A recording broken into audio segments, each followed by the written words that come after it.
Action, speed সব লাগে। ঢাকায় চলচ্চিত্রের সুপারস্টার শাকিব খানের বড় বাজেটের দুটি সিনেমার শুটিং, একটি মেহেদী হাসান হৃদয় পরিচালিত বরবাদ, অন্যটি সানি সারোয়ারের শের। প্রিয়তমা সিনেমায় ওপার বাংলার অভিনেত্রী ইথিকা পাল ও শাকিব খান জুটির জনপ্রিয়তার রেশ ধরে এই জুটিকে নিয়ে বরবাদ শিরোনামের একটি সিনেমা নির্মাণের ঘোষণা দেন। তুফান হতে অ্যাটিটিউড লাগে, চোখের দৃষ্টি লাগে। টিভি নাট্য পরিচালক মেহেদী হাসান হৃদয়। শাকিবের তুফান মুক্তির পরেই হৃদয় জানিয়েছিলেন চলতি বছরের সেপ্টেম্বরে শুরু হবে বরবাদের শুটিং। এরই মধ্যে দেশে এসেছে রাজনৈতিক পালাবদল।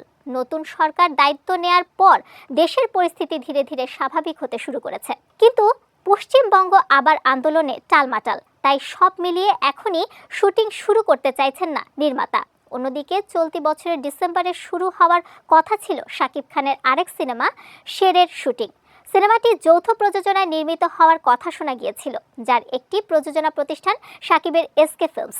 তবে রাজনৈতিক পালাবদলের কারণে এই সিনেমার প্রযোজনা কলাকুশলী সহ কিছু বিষয়ে আসতে পারে পরিবর্তন।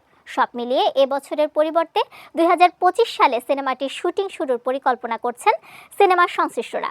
এদিকে বাংলাদেশ প্রিমিয়ার লিগ বিপিএল এ ঢাকা দল কিনেছে প্রসাধনী ও হোম কেয়ার প্রতিষ্ঠান রিমার্ক হার্লেন। এই প্রতিষ্ঠানের অন্যতম পরিচালক শাকিব খান। ক্রিকেটের ব্যস্ততা সেরে শাকিব সময় দিতে পারেন শুটিংয়ে।